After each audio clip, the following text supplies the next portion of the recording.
Bom, pessoal, vamos para mais uma aula de eletrodinâmica. Na aula de hoje, faremos um estudo, sobretudo, sobre os capacitores planos.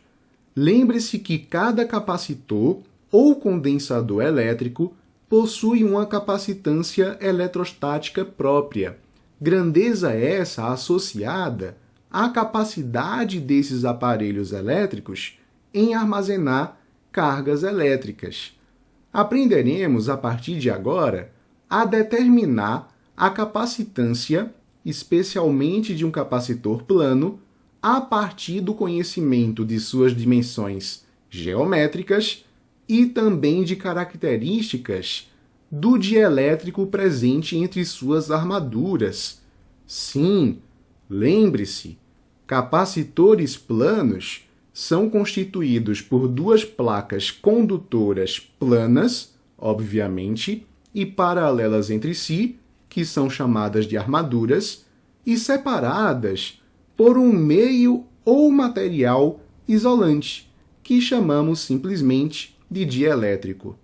Aprendemos anteriormente que é possível efetuar a carga de um capacitor ao associar os seus terminais elétricos aos polos de um gerador. Observe que realmente possuímos duas placas planas e paralelas entre si, uma placa A e uma placa B, e tais placas estão distanciadas. Entre elas possuímos um meio ou um material isolante, que chamamos de dielétrico. Perceba que os terminais deste capacitor estão conectados aos polos de um gerador de força eletromotriz epsilon. Note que a chave do circuito está aberta, o que impossibilita o estabelecimento de uma diferença de potencial ao circuito por parte do gerador. Sem diferença de potencial, não há movimentação de cargas elétricas. Portanto, não falamos em corrente elétrica nesse momento para esse circuito. Quando nós fechamos a chave, algo interessante acontece.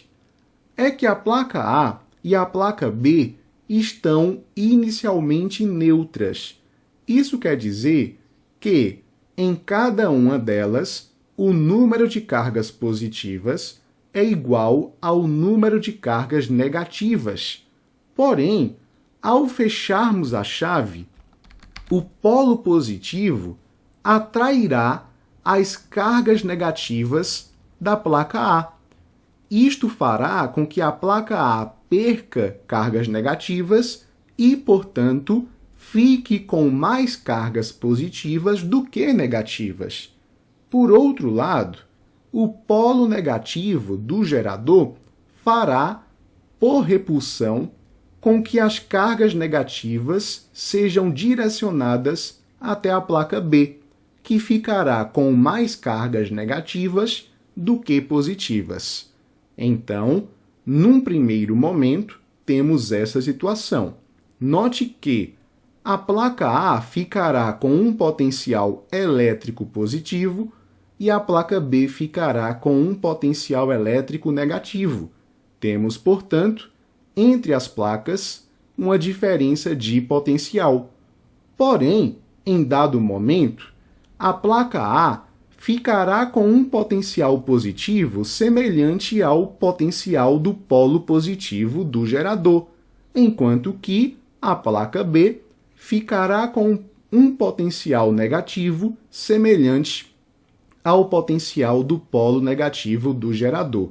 Portanto, a diferença de potencial entre as placas será igual à diferença de potencial entre os polos do gerador. Neste momento, efetuamos a carga total deste capacitor e não temos mais passagem de corrente elétrica pelo circuito.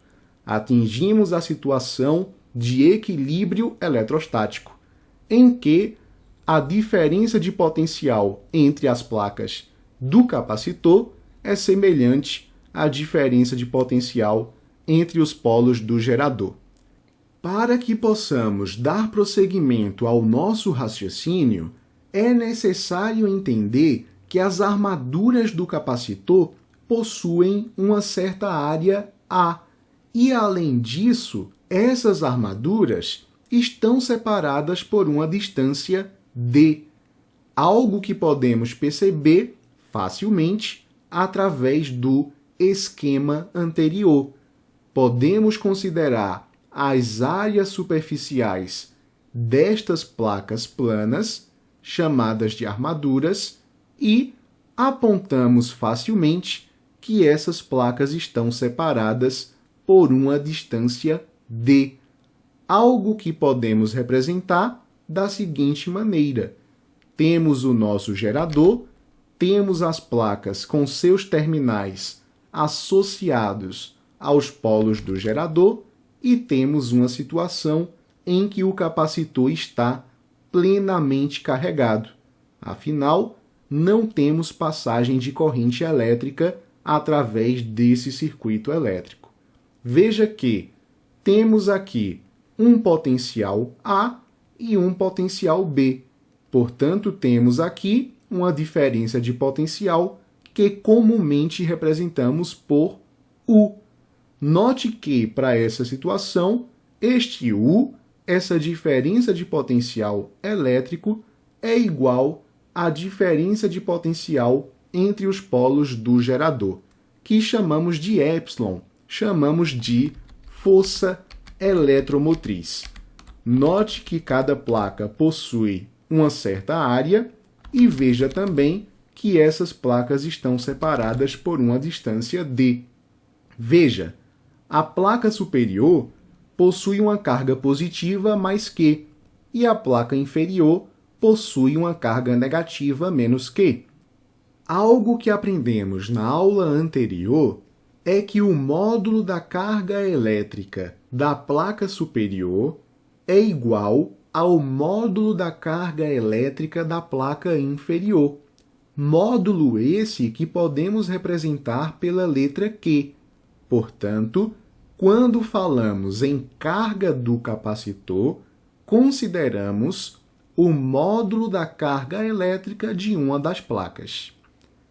Essa situação em que temos duas placas planas, paralelas entre si e separadas por uma certa distância, é perfeitamente nostálgica com as nossas aulas sobre eletrostática. Afinal, naquela oportunidade, aprendemos que entre duas placas planas eletricamente carregadas com cargas de sinais opostos, temos uma região de campo elétrico uniforme. Campo elétrico esse representado pela letra E. Lembre-se, o campo elétrico é sempre orientado da região de maior potencial elétrico, isto é, da placa positiva, para a região de menor potencial elétrico, isto é, para a placa negativa. Aprendemos, na eletrostática, duas maneiras para determinar este campo elétrico. A primeira dessas expressões determina que o campo elétrico nada mais é que o quociente entre a diferença de potencial entre as placas carregadas e a distância entre essas mesmas placas. A segunda expressão nos diz que o campo elétrico pode ser determinado pelo quociente entre a densidade superficial de cargas, representada pela letra grega sigma, e a permissividade elétrica do meio ou do material entre as placas condutoras. Essa permissividade é uma característica que varia de isolante para isolante e representamos essa grandeza pela letra grega epsilon. Veja que aqui utilizaremos o epsilon maiúsculo para que você não confunda com a força eletromotriz do gerador, que representamos pelo epsilon minúsculo. É possível reorganizar essas expressões da seguinte maneira. Na primeira, colocaremos a distância a ser multiplicada pelo campo elétrico para que a diferença de potencial seja determinada pelo produto entre o campo elétrico e a distância. E, de forma análoga, faremos com que esta densidade superficial de cargas seja o produto entre o campo elétrico e a permissividade do meio ou do material isolante em questão. Temos, portanto, para o capacitor carregado, a validade dessas duas expressões e o conhecimento de que o campo elétrico é orientado da placa positiva para a placa negativa. Lembre-se que essa densidade superficial de cargas nada mais é que a razão entre a quantidade de carga elétrica Q do condutor e a área pela qual as cargas se espalham, pela área em que essas cargas se concentram. Portanto, a densidade superficial de cargas é a mesma coisa que a carga encontrada dividida pela área em que essas cargas se espalham, se concentram. Note que para o capacitor plano, essa área corresponde à área de uma de suas armaduras. E podemos também reescrever essa expressão fazendo a área ser multiplicada pela densidade superficial de cargas. A carga será, portanto, a densidade superficial multiplicada pela área em questão. Note que vimos agora há pouco que essa densidade superficial de cargas pode ser a mesma coisa que o campo elétrico multiplicado pela permissividade do meio ou do material, expressão que destacamos aqui.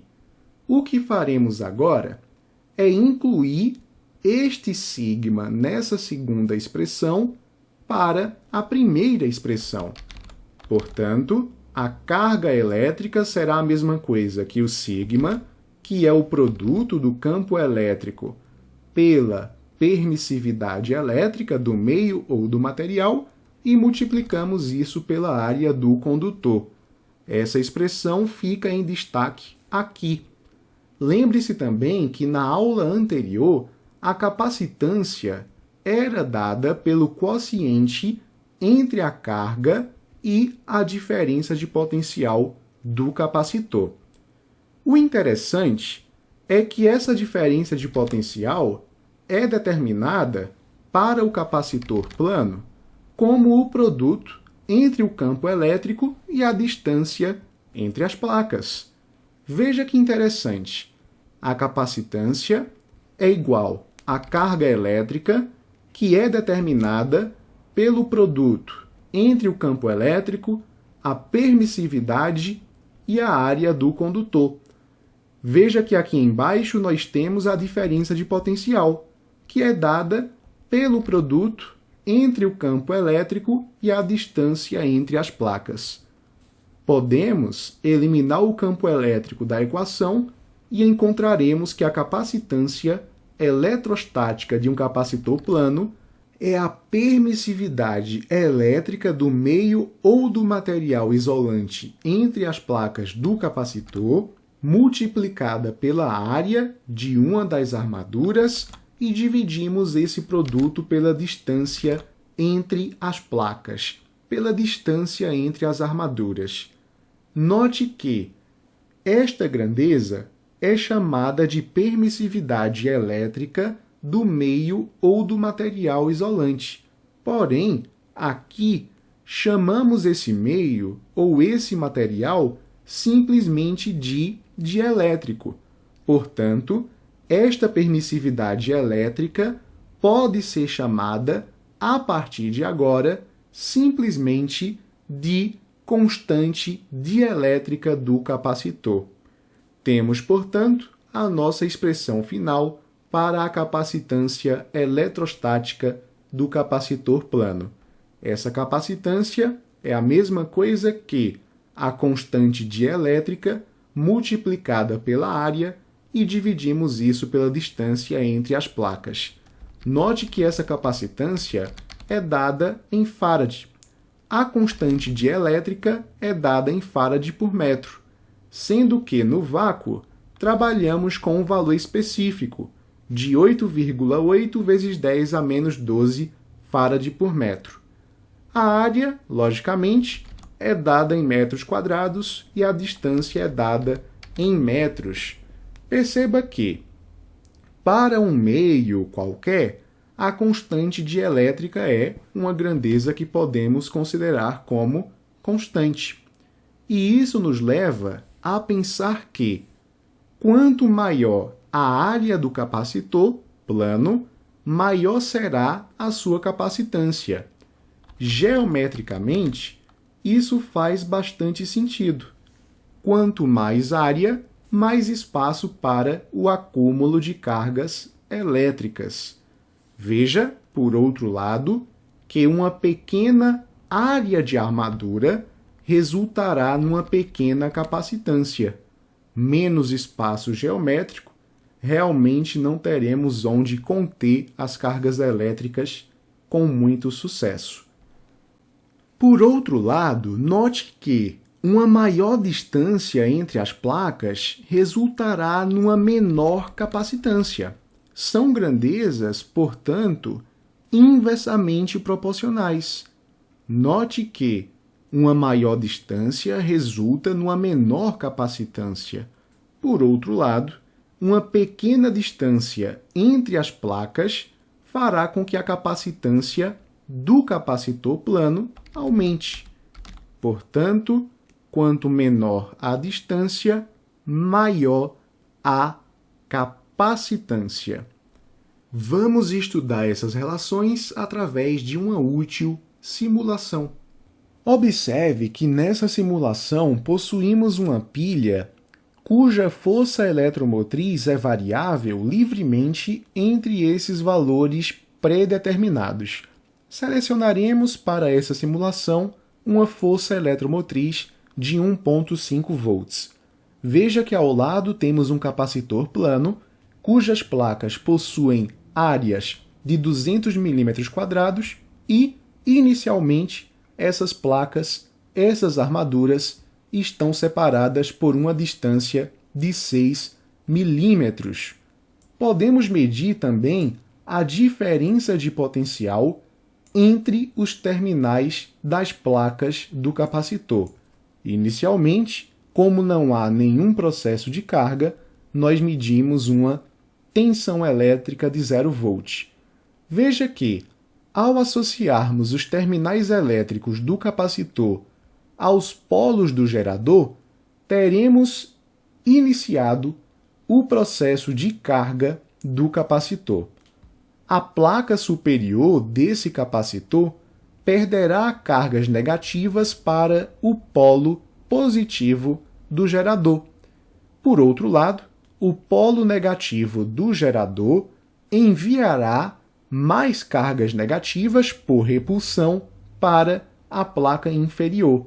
Portanto, a placa superior ficará carregada positivamente e a placa inferior ficará carregada negativamente. Realmente é isso que verificamos. E note que, para o equilíbrio eletrostático, o capacitor possui uma diferença de potencial entre as placas igual à força eletromotriz entre os polos do gerador. Podemos até mesmo interromper essa conexão com os polos do gerador. Temos aqui o processo de carga final do nosso capacitor, conforme aprendemos anteriormente de forma teórica. Veja que podemos alterar a capacitância eletrostática desse capacitor. Afinal, podemos mexer na distância entre as placas e também na área dessas placas. A capacitância é indicada aqui em cima. Nesse momento, temos uma capacitância de 0,3 picofarads. Veja, aprendemos que, ao aumentar a área, aumentamos também a capacitância. Realmente é isso que verificamos.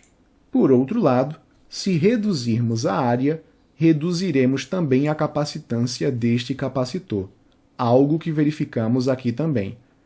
Por outro lado, se alterarmos a distância entre as placas, também alteraremos a capacitância. E vimos que essa relação é inversamente proporcional, de tal maneira que, aumentando-se a distância entre as placas, diminuímos a capacitância do capacitor. Menos cargas são acumuladas. Por outro lado, se reduzirmos essa distância, aumentaremos a capacitância consideravelmente. Podemos analisar também, nessa mesma simulação, a quantidade de cargas em cada armadura e a energia potencial eletrostática armazenada. Lembre-se que, da aula passada, sabemos que, quanto mais carga armazenada, mais energia potencial eletrostática armazenada também entre as placas do capacitor. Isso é interessante se pensarmos no seguinte: se aumentarmos a distância, reduziremos a capacitância, o que fará com que as cargas armazenadas sejam em menor número, e isso provocará uma redução na energia potencial eletrostática também. E veja que é isso que acontece. Aumentamos a distância e, imediatamente, a capacitância, a quantidade de carga e a energia potencial eletrostática foram reduzidas. Podemos fazer isso pelo processo reverso também. Diminuindo a distância, aumentamos todas essas grandezas. Podemos, inclusive, mexer na área. Quanto maior a área, maior a capacitância, isso provocará mais carga armazenada e mais energia armazenada também. Se reduzirmos a área, veremos aqui uma redução de todas essas grandezas também. O interessante dessa simulação é que podemos perceber também o sentido do campo elétrico, que, como aprendemos, é sempre da placa positiva para a placa negativa. Além disso tudo, podemos associar esse mesmo capacitor a uma lâmpada para vermos o processo de descarga do capacitor e como é que a capacitância influi nessa descarga. Afinal, nós temos energia potencial eletrostática armazenada. Mas como é que essa energia potencial eletrostática será transferida para a lâmpada? Ela pode ser transferida de uma maneira instantânea, ela pode ser transferida de uma maneira um tanto quanto mais lenta. E existe aqui uma dependência com a capacitância, não tenha dúvida disso. Primeiramente, vamos posicionar o nosso voltímetro para que possamos medir sempre a diferença de potencial entre os terminais do capacitor. Nesse momento, nenhuma tensão medida, até porque o nosso capacitor não está carregado. Vamos efetuar essa carga. Veja, agora podemos associar os terminais desse capacitor aos terminais da lâmpada e veremos a sua descarga. Afinal, nós temos aqui uma diferença de potencial, dessa vez provocada pelo próprio capacitor.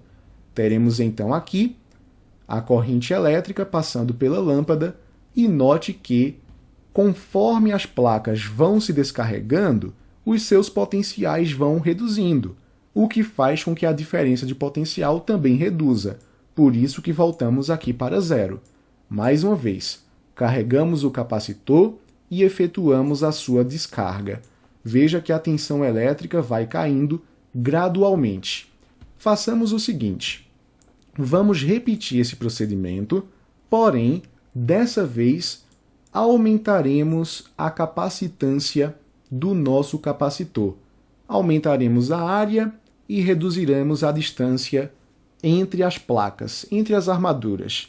Temos uma capacitância bastante elevada em comparação com a anterior. Temos 1,77 picofarads. Veja, Podemos associar esses terminais do capacitor aos terminais da lâmpada. E veja que agora existe a descarga, porém ela é feita de maneira mais lenta. Então a energia potencial eletrostática ela diminui aos pouquinhos, por conta dessa alta capacitância. Beleza? Veja que as cargas entre as placas, as cargas em cada placa, na verdade, também vão reduzindo aos pouquinhos.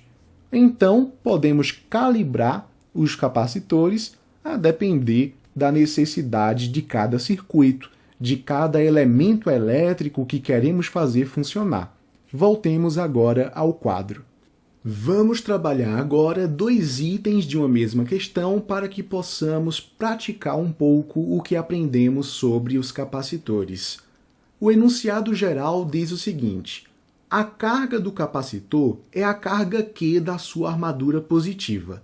A relação entre a carga Q e a DDP U é constante e igual à capacidade eletrostática do capacitor. O que ele nos diz aqui é algo que já sabíamos. A capacitância é a quantidade de carga armazenada dividida pela diferença de potencial. Veja que aqui temos realmente um capacitor de placas planas, armaduras planas, paralelas entre si e separadas por uma certa distância.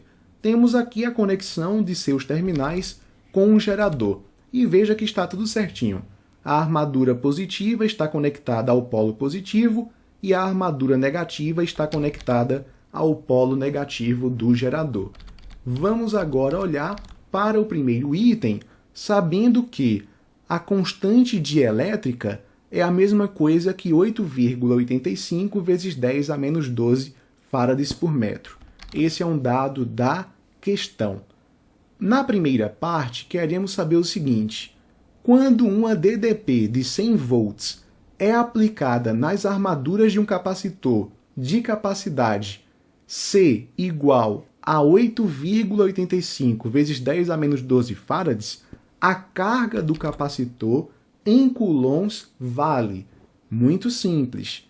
Sabemos que a capacitância é a mesma coisa que a carga dividida pela diferença de potencial.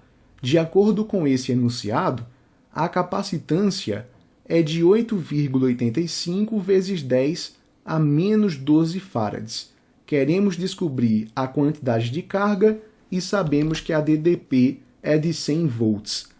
Para facilitar a nossa vida, entenda que 100 é a mesma coisa que 10 ao quadrado. Fazendo aqui meios pelos extremos, encontramos que a carga será a mesma coisa que 8,85 vezes 10 a menos 12 vezes 10 ao quadrado. Podemos repetir 8,85, repetimos aqui o 10, que é a base, somamos os expoentes. 2 menos 12 é a mesma coisa que menos 10. Temos, portanto, uma carga de 8,85 vezes 10 a menos 10 coulombs. Podemos marcar aqui a letra A de amarelão. Vamos agora para o próximo item.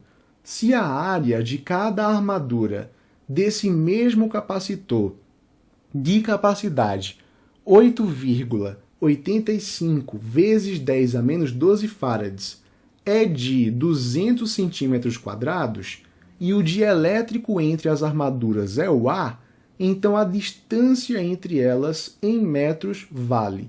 Quando temos uma questão mencionando dimensões, mencionando o dielétrico, utilizamos a equação que aprendemos na aula de hoje. A capacitância eletrostática de um capacitor plano vai ser a mesma coisa que a constante dielétrica vezes a área das armaduras, tudo isso dividido pela distância entre as armaduras. Diz a questão que a capacidade é de 8,85 vezes 10 a menos 12 farads. A constante dielétrica é algo que foi dado pela questão anteriormente. Temos aqui 8,85 vezes 10 a menos 12 farads por metro. Então aqui colocamos 8,85 vezes 10 a menos 12. Veja que essa área, de acordo com a questão, é de 200 centímetros quadrados. Porém, precisamos trabalhar no SI, em metros quadrados, portanto. Veja, de centímetro quadrado para metro quadrado, nós dividimos isso por 10.000, concorda? Veja, temos metros quadrados, temos aqui decímetros quadrados e temos aqui centímetros quadrados. Daqui para cá, 10 a menos 2, que é dividir por 100. Daqui para cá, 10 a menos 2 de novo. Juntando esses dois, temos 10 a menos 4, ou seja, é a mesma coisa que dividir esse valor por 10.000. Podemos também multiplicar simplesmente por 10 a menos 4, não tem problema. Então, teríamos aqui 200 vezes 10 a menos 4 metros quadrados. A área, então, vai ser a mesma coisa que... Veja, esse 10 a menos 4 é bastante simples de lidar. A gente pode pegar assim, ó, voltar 4 casinhas. Então, 1, 2, 3, aqui ficaria 0,2, né? Mais uma casinha, teríamos 0,02. Então, 0,02 metros quadrados. Muito bem. Então, vezes 0,02 e dividimos isso pela distância, que é o que tanto queremos saber. Note que essa conta fica mais fácil quando nós eliminarmos esse valor numérico que corresponde a esse. Quer dizer, então, que a distância vai ser a mesma coisa que 0,02 metros, ou, em notação científica, 2 vezes 10 a menos 2 metros, que é o que consta na letra E de elefantíase.